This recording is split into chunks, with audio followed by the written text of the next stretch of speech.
வணக்கம், நான் Vijayakumar. Wire trading ideas பார்க்குறவங்க எல்லாருக்கும் என் மனமார்ந்த நன்றி.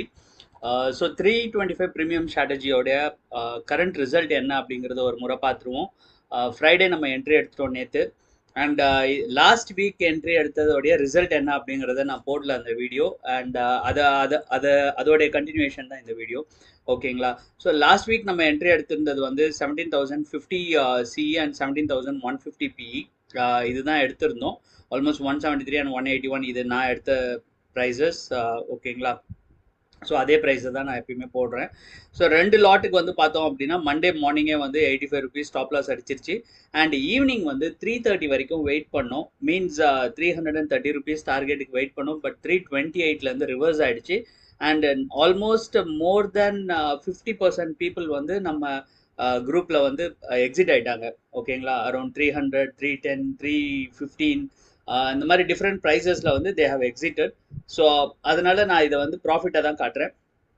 சில பேர் வந்து 330க்காக வெயிட் பண்ணாங்க. ஆல்கோவில் போனவங்களாம் நிறைய பேர் வெயிட் பண்ணிட்டு இருந்தாங்க. ஸோ அவங்க எல்லாத்துக்குமே வந்து அடுத்த நாள் ஸ்டாப் லாஸ் அடிச்சிருச்சு. ஸோ பட் அதை கவுண்ட் பண்ணோம்னா it is a loss actually. So இது வந்து 50-50 இருக்குது. அதாவது பாதி பேருக்கு மேலே ப்ராஃபிட் புக் பண்ணியிருக்காங்க. So majority of the people have book profit. அதனால நான் அதை ப்ராஃபிட் வீக்காக கன்சிடர் பண்ணுறேன். அண்ட் 328லேருந்து ரிவர்ஸ் ஆச்சு. ஜஸ்ட் ஒரு 1 hour தான். இன்ஃபேக்ட் 328.45 சம்திங் வரைக்கும் போச்சு. அங்கேருந்து ரிவர்ஸ் ஆச்சு. ஓகேங்களா? ஸோ என்னுடைய லெசன் வந்து என்ன அப்படின்னா, லாஸ்ட் வீக் நான் புக் பண்ணல. ஸோ என்னுடைய இதுக்கு வருவோம் நம்ம. அதை பார்த்தோம்னா உங்களுக்கு புரிய வரும் என்ன தவறு செஞ்சோம் அப்படிங்கிறது. Okay. So with this actually last week வரைக்கும் பார்த்தோம் அப்படின்னா நம்ம 1 lakh கேபிட்டலுக்கு வந்து 157% ரிட்டர்ன் ஆயிருக்கு. அதாவது 1 லட்ச ரூபா இருந்தது அப்படின்னா 2 லாட்டில் இதை வந்து ட்ரேட் பண்ணலாம். ஸோ அவங்களுக்கு வந்து ஆல்ரெடி ஏப்ரல்லேருந்து இந்த ட்ரேடிங் நடந்துட்டு இருந்ததுன்னா இப்போ கரண்ட்லி அவங்களுக்கு 1,57,000 இந்த ப்ராஃபிட்ஸ் வந்து கியூமுலேட் ஆயிருக்கு. ஸோ 1 லட்ச ரூபா கேபிட்டலுக்கு வந்து 1,57,000 அவங்களுக்கு இதாக இருக்குது. ஆனால் அவங்களோட டெப்ளாய்மெண்ட் வந்து பார்த்தீங்கன்னா 36,000 தான் இருக்கும் வாரம். ஸோ 36,000க்கு கம்பேர் பண்ணோம் அப்படின்னா ஆல்மோஸ்ட் 400%, 4 மடங்கு அவங்களுடைய ப்ராஃபிட் உயர்ந்திருக்கு. ஓகேங்களா? ஸோ இது அலோகேட்டட் கேபிட்டலுக்கு வந்து 100%, 157% ப்ராஃபிட்டு. அண்ட் டெப்ளாய்டு கேபிட்டலுக்கு வந்து 400+% ஆஃப் ப்ராஃபிட்டு லாஸ்ட் வீக் வரைக்கும். ஸோ இந்த வாரம் ஆல்ரெடி என்ட்ரி நடந்துருச்சு. இந்த வாரத்துக்கான கேப் வந்து பார்த்தீங்கன்னா ஆல்மோஸ்ட் 150 பாயிண்ட்ஸ் நமக்கு கிடச்சிருக்கு. அது ஒரு பெரிய விஷயம். And markets are down. So most probably Monday வந்து ஒரு பெரிய கேப் டவுன் நடக்கிறதுக்கான வாய்ப்பு இருக்கும். நமக்கு வந்து பிஇ சைடில் maybe we may get around 400 அந்த மாதிரி கிடைக்கிறதுக்கான சான்ஸ் இருக்கும். அவ்வளோ தூரம் கீழே இறங்கும்போது நம்ம அதை கால்குலேட் பண்ணி பார்த்துருவோம். இதெல்லாம் வந்து நீங்களும் இந்த ஷீட்டில் ஒர்க் அவுட் பண்ணி ரெடியாக வச்சுக்கோங்க. So that you should be knowing that எப்போ வந்து ப்ராஃபிட் புக் பண்ணணும் அப்படிங்கிறத. இது வந்து படிப்பினை. லாஸ்ட் டைம் நான் லாஸ் புக் பண்ணதுனால அப்போ அதுக்கப்புறம் வந்த படிப்பினை முன்னாடியே தெரியும் தான். ஆனால் நம்ம ரெகுலராக பண்ணுறது கிடையாது. ஒரு அடி வாங்கினதுக்கு அப்புறமா இப்போ நமக்கு கொஞ்சம் புத்தி தெளிஞ்சிருச்சு, வேற ஒன்றும் இல்லை. ஸோ இப்போ வந்து என்னன்னா நம்ம இன்கேஸ் இது வந்து 85 ருபீஸ்க்கு வாய்ப்பு கிடைக்குது, அந்த 330க்கு வருது அப்படின்னா ஸோ நம்மளுடைய ப்ராஃபிட் வந்து பார்த்தீங்கன்னா 5,500 ரூபா. ஸோ நாளைக்கு எனி பாயிண்ட் உங்களுக்கு 5,500க்கு மேலே ப்ராஃபிட் கிடைக்குது அப்படின்னா புக் இட். ஓகேங்களா? ஸோ இதுதான் வந்து இந்த இதில் இருக்கக்கூடிய ப்ராஃபிட் நமக்கு கிடைக்க போகுது அப்படிங்கிறது. ஓகே. சரி, ஓகே. நாளைக்கு வந்து ஒரு பெரிய கேப் டவுன் நடக்குதுன்னு வச்சுக்கோங்களேன். இது வந்து ஒரு 40 ருபீஸ்க்கு போகுது. இது வந்து ஒரு 430 ருபீஸ் வரைக்கும் வருது அப்படின்னா அப்போ வந்து உங்களுக்கு என்ன கிடைக்கும்? 11,000 ருபீஸ் கிடைக்கும். அப்பயும் புக் பண்ணிக்கலாம். நீங்கள் இந்த மாதிரி கால்குலேஷன்ஸ் நீங்கள் போட்டு பார்த்துருங்க. இன்கேஸ் மார்க்கெட் வந்து 17,000ல ஓப்பன் ஆச்சுன்னா நமக்கு என்ன ப்ரைஸ் கிடைக்கும், 16,900ல ஓப்பன் ஆச்சுன்னா என்ன கிடைக்கும், 16,800ல ஓப்பன் ஆச்சுன்னா என்ன கிடைக்கும். ரொம்ப கீழே போயிட்டு இது வந்து ஒரு 10 ரூபா 15 ரூபா தான் நிற்கிதுன்னு வச்சுக்கோங்களேன். இது வந்து எக்ஸாம்பிள் ஒரு 18 ருபீஸில் இருக்குது. இது வந்து 470 போயிடுச்சு அப்படின்னா நீங்கள் வந்து வாட் ஐ சஜஸ்ட் இஸ் இந்த 18 ருபீஸை புக் பண்ணாதீங்க, அப்படியே ஹோல்ட் பண்ணுங்கள், பார்த்துடலாம் என்னதான் ஆகுதுன்ட்டு. ஏன் அப்படின்னா நிறைய முறை என்ன நடந்திருக்கு, இது ஒரு 450 அந்த மாதிரியான ஒரு ப்ரைஸ் போனதுக்கு அப்புறமா அங்கேருந்து ஒரு ரிவர்சல் நடக்குது. ஓகேங்களா? ஸோ ரிவர்சல் நடக்கும்போது இதுக்கு முன்னாடி ஒரு முறை ஒரு பெரிய கேப் டவுன் நடந்தது. அப்போ வந்து பார்த்தீங்கன்னா கால் வந்து அன்னைக்கு 20 ரூபாய் கிட்ட போச்சு. அடுத்த வெட்னஸ்டே மீன்ஸ் அது மண்டே நடந்தது. அண்ட் வெட்னஸ்டே 110 ரூபாய்க்கோ 120 ரூபாய்க்கோ வந்துருச்சு இந்த கால். அண்ட் சேம் டேவே இது வந்து 45 ருபீஸ்க்கும் வந்துச்சு. ஸோ அதை வந்து நம்ம நினைவில் வச்சுக்கோங்க. இன் பாஸ்ட் இந்த மாதிரி நடந்திருக்கு. ஸோ அதனால இந்த 18 ரூபாயில் நீங்கள் ரிஸ்க் எவ்வளோ எடுக்கிறீங்க? 1800 ருபீஸ். ஓகேங்களா? 1800 ரூபாய் ரிஸ்க் எடுக்க போறீங்க. 2 லாட்டில் இருக்கவங்களுக்கு சொல்கிறேன் நான். 1800 ரூபாய் இல்லைன்னு வச்சுப்போம். நீங்கள் நம்மளுடைய ப்ராஃபிட்டே என்னது? நமக்கு 5500 ருபீஸ் தான் நமக்கு ஆக்சுவலாக ப்ராஃபிட்டு. கரெக்டுங்களா? அதுதானே ஒரிஜினலி ஸ்ட்ராட்டஜி படி எவ்வளோ? 5500 ருபீஸ் தான் நமக்கு ப்ராஃபிட். அந்த பிளேஸில் நமக்கு 11000 ருபீஸ் கிடைக்குது அப்படின்னா அது வந்து ஒரு பெரிய ப்ராஃபிட்டு. ஸோ அதுலேருந்து ஒரு 1800 ருபீஸோ இல்லை ஒரு 2000 ருபீஸ் ரிஸ்க் எடுக்கிறதுங்கிறது ஓகே தான். அண்ட் ஏன் அப்படின்னா இன்னும் உங்களுக்கு வந்து இன்கேஸ் நாளைக்கு அதே போல் ஒரு ரிவர்சல் நடந்து 100 பாயிண்ட்ஸ் திரும்ப மேலே வந்ததுன்னு வச்சுக்கோங்களேன், இந்த 18 ரூபாய் ப்ரீமியம் உள்ள இந்த ஸ்ட்ரைக் ப்ரைஸ் உங்களுக்கு ஒரு 80 ரூபாவோ இல்லை 90 ரூபாய்க்கோ நீங்கள் புக் பண்ணுறீங்க அப்படின்னா you will add another 8000 rupees to your profit. So அந்த ஒரு 2000 ரூபாய் ரிஸ்கில் உங்களுக்கு இன்னும் ஒரு 4000 ரூபாய் கிடைச்சா கூட 1:2ல வருது இல்லைங்களா? அந்த மாதிரி கால்குலேஷன் பண்ணிக்கோங்க. ஸோ அப்போ வந்து நீங்கள் ப்ரிப்பேர்டாக இருப்பீங்க என்னென்ன ப்ரைஸில் நாம் புக் பண்ணணும் அப்படிங்கிறத. ஹோப் இது வந்து உங்களுக்கு ஹெல்ப்ஃபுல்லாக இருக்கும்னு நினைக்கிறேன். ஸோ இப்போ என் கதைக்கு வருவோம். ஸோ எண்டு வந்து பார்த்தீங்க அப்படின்னா லாஸ்ட் வீக்கு இதுதான் நடந்தது. அதாவது ஆண்டவன் எனக்கு ஒரு முறை சான்ஸும் கொடுத்தாரு. அதாவது கால் ஆப்ஷனில் வந்து 82 ரூபாய்க்கு போச்சு. ஆனால் என் இது ஆல்கோவில் நடந்த ட்ரேடு. ஸோ ஆல்கோவில் வந்து நான் ப்ரோக்ராம் ஏதோ தப்பாக பண்ணியிருந்திருக்கேன். அதனால அது வந்து எக்ஸிட்டே ஆகலை. ஓகேங்களா? ஸோ மற்றவங்களுக்குலாம் ஆல்கோவில் இருந்தவங்களுக்கு சிஇ சைடு எக்ஸிட் ஆயிடுச்சு. எக்ஸிட் ஆனதுக்கு அப்புறம் ப்ரைஸ் வந்து 140 வரைக்கும் வந்தது இந்த கால். நான் அப்போ அதை கவனிக்கவே இல்லை. அதுக்கப்புறமா தான் டெலிகிராம் குரூப்பில் பார்த்தேன், Devdas sir and other friends எல்லாம் போட்டிருந்தாங்க, ஆல்கோவில் எஸ்எல் ட்ரிகர் ஆயிடுச்சு, உங்களுக்கு ஏன் ஆகலைன்னு அவங்க என்கிட்ட கேட்டிருந்தாங்க. அப்போ தான் நானுமே என்னோட ஆல்கோ கவனிச்சதுக்கப்புறம் ஏன் நமக்கு ஆகலை தெரியலையே, இந்த இன்னும் ஓடிட்டு இருக்கேன், சியும் ஓடுது பியும் ஓடுது அப்படின்னு சொல்லிட்டு இருந்தேன். ஸோ அப்போ வந்து பார்த்தோம்னா இது 140 130 ரேஞ்சில் ட்ரேட் ஆகிட்டு இருந்தது சிஇ சைடு. நானா அப்பயாவது புக் பண்ணியிருந்திருக்க கூடாதா? நான் அப்போ அதை புக் பண்ணல. திரும்பியும் வந்து கீழே வந்தது ப்ரைஸு, திரும்பியும் அது 85 ரூபாய்க்கே போயிடுச்சு. அப்பயும் வந்து ஆல்கோ ட்ரிகர் ஆகலை. ஓகே, ஸோ அப்போ தான் எனக்கு புரிய வந்தது என்னோட ஆல்கோவில் ஏதோ ஒரு பிரச்சனை இருக்குது, அதனால தான் இது வந்து வரல அப்படின்னு சொல்லிட்டு கொஞ்ச நேரம் வெயிட் பண்ணேன். திரும்ப அது ப்ரைஸ் மேலே வந்தது. அரௌண்ட் 103க்கு வந்தப்போ நான் வந்து அதை க்ளோஸ் பண்ணிட்டேன். ஏன்னா இதுக்கப்புறம் இதை ரிஸ்க் எடுக்க வேண்டாம் அப்படின்னு சொல்லிட்டு. ஏன்னா என்னை பொறுத்த வரைக்கும் என்னன்னா 85 ரூபாய்க்கு போயிருக்க வேண்டியது நமக்கு 103 கிடச்சி, இன்னொரு எக்ஸ்ட்ரா ஒரு 20 ரூபா கிடச்சிது, லாஸ் வந்து கம்மியாக ஆயிருக்கு அப்படின்னு சொல்லி நானும் கொஞ்சம் சந்தோஷப்பட்டேன்னு வச்சுக்கோங்களேன். அதை வந்து லாஸ் புக் பண்ணியாச்சு. அதுக்கப்புறம் ஈவினிங் வந்து ஒரு 2:45 டைமில் நிஃப்டி என்ன ஆச்சு அப்படின்னு பார்த்தீங்கன்னா சப்போர்ட் அன்னைக்கு டாட் லெவல்ஸில் 3rd லெவலில் வந்து பிரேக் பண்ணி கீழே வந்துருச்சு 2:45க்கு. ஓகே, அப்போ தான் வந்து இது 300 ரூபாய்க்கு மேலே ட்ரேட் ஆகிட்டு இருந்தது. நம்மளுடைய இந்த 17,150 பி வந்து 300 ரூபாய்க்கு மேலே ட்ரேட் ஆகிட்டு இருந்தது.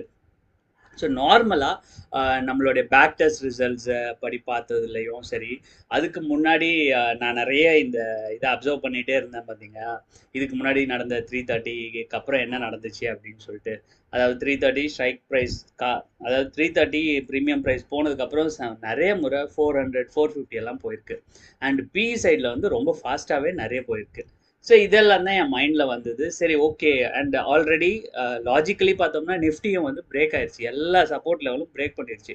கீழே அதுக்கு சப்போர்ட்டே கிடையாது. அதனால கண்டிப்பாக இது ஒரு ஃபால் இருக்குது, 450 500 வரைக்கும் போகும் அப்படிங்கிற ரொம்ப ஃபேமாக நான் நம்பினேன் அன்னைக்கு. அதனால தான் வந்து நான் வந்து ரொம்ப ஃபேமாக போட்டிருந்தேன். 330+ தான் நான் புக் பண்ண போகிறேன் அப்படின்னு சொல்லி தான் நம்ம டெலிகிராம் குரூப்லேயுமே போட்டேன். அன்ஃபார்ச்சுனேட்லி 2:45க்கு மேலே மார்க்கெட் ரிவர்ஸ் ஆக ஆரம்பிச்சிருச்சு.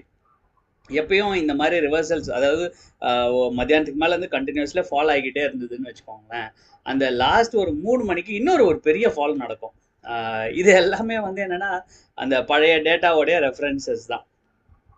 சரி, அது வந்து 100% நடக்கணுங்கிறது கிடையாது, பட் 85% நடக்கும். ஆனால் அன்னைக்கு அந்த 15% எனக்கு நடந்துருச்சு, வேற ஒன்றும் கிடையாது. We cannot blame the market or என்னுடைய கால்குலேஷன் படி அன்னைக்கு எல்லாமே எனக்கு சப்போர்ட் பண்ணுச்சு. ஓகேங்களா? அதனால தான் நான் அவ்வளோ ஃபோமாக வந்து 330க்கு தான் நான் புக் பண்ணுவேன், 330+ தான் நான் புக் பண்ணுவேன் அப்படின்னு சொல்லி 2 வாட்டி மெசேஜ் பண்ணியிருந்தேன். ஆனால் என்னாச்சு, 328 வரைக்கும் போய்ட்டு ரிவர்சல் ஆச்சு. அண்ட் லாஸ்ட் 3 மணிக்கு என்ன ஆயிடுச்சுன்னா கண்டிப்பாக சப்போர்ட் 3க்கு வந்து திருப்பியும் வந்துருச்சு. அது ஆக்சுவலி சப்போர்ட் 3ல கீழே பிரேக் பண்ணி கீழே போனது, திருப்பி சப்போர்ட் 3 ரீடெஸ்ட் பண்ணிச்சு. ரீடெஸ்ட் பண்ணிட்டு அந்த 3லேருந்து 3.25 அந்த 3 5 நிமிஷம் கேண்டில் வந்து பார்த்தீங்கன்னா அதுக்கு கீழே தான் ட்ரேட் ஆகிட்டு இருந்து, கீழே ஃபால் ஆகிட்டு இருந்தது. என்ன அன்னைக்கு ஒரு பெரிய ஃபால் நடந்ததுன்னா என் டார்கெட் அன்றைக்கே கிடச்சிருக்கும். பட் அன்ஃபார்ச்சுனேட்லி மார்க்கெட் ரொம்ப ஸ்லோவாகிடுச்சு. அதுக்கப்புறம் அசல் ட்ரேடே நடக்கலை. இன்ஃபேக்ட் வெறும் ஒரு 20 பாயிண்ட்ஸ் 30 பாயிண்ட்ஸ் அந்த மாதிரி ரொம்ப ஸ்லோவாக இறங்கும்போது என்னன்னா மார்க்கெட் இறங்கினாலும் ப்ரீமியம் இன்க்ரீஸ் ஆகலை பிஇ சைடில். ஸோ அதுதான் வந்து என்னுடைய லாஸ்க்கு ஒரு பெரிய இதாகிடுச்சு. அன்னைக்கு க்ளோசிங் டைமில் கூட ஒரு 5 மினிட்ஸ், அதாவது 325 through 26 கூட 305 306 ட்ரேட் ஆகிட்டு இருந்தது. அப்போ கூட நினச்சேன் பேசாமல் க்ளோஸ் பண்ணிட்டு போயிடுவோம். Why want to take so many unnecessary risk. And ஏன்னா நான் ப்ரோடிப் வேறு ஆட் பண்ணியிருக்கேன். 350 போனது 500, அதாவது 10 லாட்ஸ் வந்து I was having in open. And almost பார்த்தீங்கன்னா இப்போ உங்களுக்கு காட்டுற பாருங்க, அரௌண்ட் 38,000 ப்ராஃபிட்டில் இருந்தது. 315 போட்டால் கூட 37,000. அந்த டைமில் இன்கேஸ் நம்ம க்ளோசிங் அப்போ 300K நான் க்ளோஸ் பண்ணியிருந்தா கூட 29,000 rupees எனக்கு ப்ராஃபிட் கிடச்சிருக்கும், விச் இஸ் 20% ப்ராஃபிட்டு. ஓகேங்களா, க்ளோஸ் டு 20% ப்ராஃபிட்டு. நான் அதை பெரிய மடத்தனம் பண்ணது அன்னைக்கு. அந்த 325 கூட நான் க்ளோஸ் பண்ணிட்டு வெளில வந்திருந்தேன்னா I would have been in profits. Okay, so இது வந்து ஒரு பாடம் எனக்கு. இதுக்கு முன்னாடி வந்து ரொம்ப கான்ஃபிடென்ட்டாக இருந்தது. அந்த கான்ஃபிடென்ட்டை கொஞ்சம் உடச்சி விட்டுருச்சு, வேறு ஒன்றும் கிடையாது.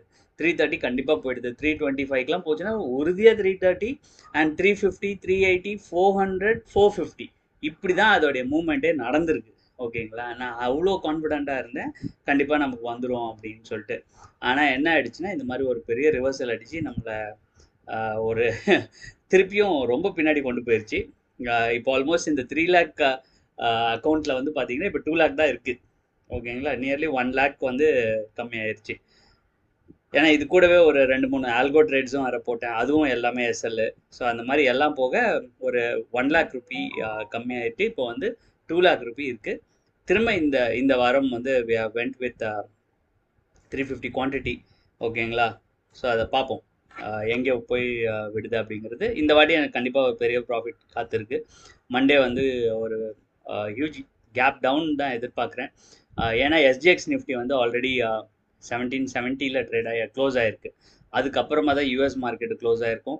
அதுவுமே வந்து ஒரு பெரிய ஃபாலில் தான் க்ளோஸ் ஆகிருக்கு. ஸோ ஓப்பனிங்கே வந்து மேபி ஒரு 16,900 அந்த லெவலில் ஓப்பன் ஆச்சுன்னு வச்சுக்கோங்களேன். நம்மளுடைய இந்த ப்ரீமியம் வேல்யூவே வந்து 500 பாயிண்ட்ஸ் இருக்குது. ஓகேங்களா, ப்ளஸ் டைம் வேல்யூ ரெண்டும் சேரும்போது அட்லீஸ்ட் ஒரு 520 வரைக்குமாச்சும் ஓப்பன் ஆகும். இன்கேஸ் 16,900 ஓப்பன் ஆகும்போது, இல்லை 17,000 ஓப்பன் ஆச்சுன்னா கூட 400 ரூபாய் கிடைக்கும். நம்ம டார்கெட் அன்றைக்கி ஓப்பனிங்லேயே கிடச்சிருக்கிறதுக்கான வாய்ப்பு இருக்குது. அதனால நீங்களும் உங்களுடைய லெவல்ஸை வந்து கண்டிப்பாக அதை வந்து நோட் பண்ணி வச்சுக்கோங்க. எவ்வளோ ப்ராஃபிட் வந்து நம்ம புக் பண்ணணும் அப்படிங்கிறத மைண்டில் வந்து ஒரு தெளிவோடு இருங்க. ஓகேங்களா, ஸோ இன்கேஸ் வந்து இப்போ 17,000 ஓப்பன் ஆச்சுன்னா இது 400 ருபீஸ்க்கு வரும். ஸோ 400 வந்ததுன்னா நம்ம டார்கெட் என்ன இருக்கும் அப்படிங்கிறத யோசிச்சுக்கோங்க. ஏன்னா இது கண்டிப்பாக 85 கிடைக்காது, இது 400 போயிடுச்சுன்னா. ஸோ அதை வந்து 0 இல்லை வேணால் ஒரு 20 ருபீஸ் லெவல்ஸில் வச்சுக்கோங்க, அது கீழே போகாது. 18 ருபீஸ் இல்லை 20 ருபீஸ் லெவலில் வந்து நின்றுடும். ஓகேங்களா, ஸோ அது 20 ருபீஸ் இருந்ததுன்னா உங்களுக்கு என்ன ப்ராஃபிட் கிடைக்கும். ஸோ அப்போ வந்து இது வந்து 450 போகுமா, அதுக்கு கீழே இறங்குச்சு அப்படின்னா 450 போச்சுன்னா நமக்கு என்ன ப்ராஃபிட் கிடைக்கும்.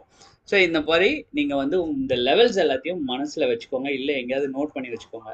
ஸோ 35,000 வந்தால் புக் பண்ணிடணும், 38,000 வந்தால் புக் பண்ணிடணும் அப்படிங்கிற மாதிரி ஒரு மைண்ட் செட்டோடு இருங்க. அது வந்து நமக்கு ஹெல்ப்ஃபுல்லாக இருக்கும் நம்ம ட்ரேடை கரெக்டான டைமில் க்ளோஸ் பண்ணுறதுக்கு, இல்லை ப்ராஃபிட்டாக புக் பண்ணுறதுக்கு. ஓகே, ஸோ இதுதான் வந்து நான் உங்களுக்கு சொல்லணும்னு இருந்தேன். ஹோப் இந்த அப்டேட் உங்கள் எல்லாருக்கும் இஷ்டப்பட்டிருப்பீங்க. இந்த லாஸ்க்கு வந்து முழுக்க முழுக்க நான் தான் காரணம். ஆக்சுவலி இது ப்ராஃபிட்டபிளான ஒரு வீக்கை வந்து நான் லாஸாக மாற்றி வச்சுருக்கேன். ஓகே, ஸோ இந்த ஒரு வருஷம் கழித்து இந்த கேபிட்டலை வந்து இவ்வளோ தப்புகளுக்கு அப்புறமும் எந்த இடத்துல கொண்டு போகிறோம் அப்படிங்கிறத பார்ப்போம் நம்ம. ஓகேங்களா, ஸோ அட்லீஸ்ட் 100% ஆகுதா, இப்போ இந்த 3 lakhs கேபிட்டல் வந்து 6 lakhs மாறுதா இல்லையாங்கிறத பார்ப்போம். இதில் வந்து பார்த்தோம்னா இப்போ 6 weeks ஓவர். ஓகேங்களா, இன்னும் நமக்கு வந்து 46 weeks இருக்குது, பார்க்கலாம் என்ன ஆகுதுன்ட்டு. இதை வந்து கூகுள் ஷீட்டில் அப்டேட் பண்ணியிருக்கேன். கூகுள் ஷீட் லிங்க் வந்து டிஸ்கிரிப்ஷனில் இருக்குது. நீங்கள் யாரும் எனக்கு மெயில் அனுப்ப தேவையில்லை, அதை அப்படியே நீங்கள் உங்கள் ட்ரைவில் காப்பி பண்ணிட்டு நீங்கள் யூஸ் பண்ணிக்கலாம். So with this I am ending the video. Thank you so much for வாட்சிங். நாளைக்கு இன்னொரு அமேசிங் வீடியோட உங்கள் எல்லாரையும் சந்திக்கிறேன். டில் தென் டேக் கேர், பாய், தேங்க்யூ.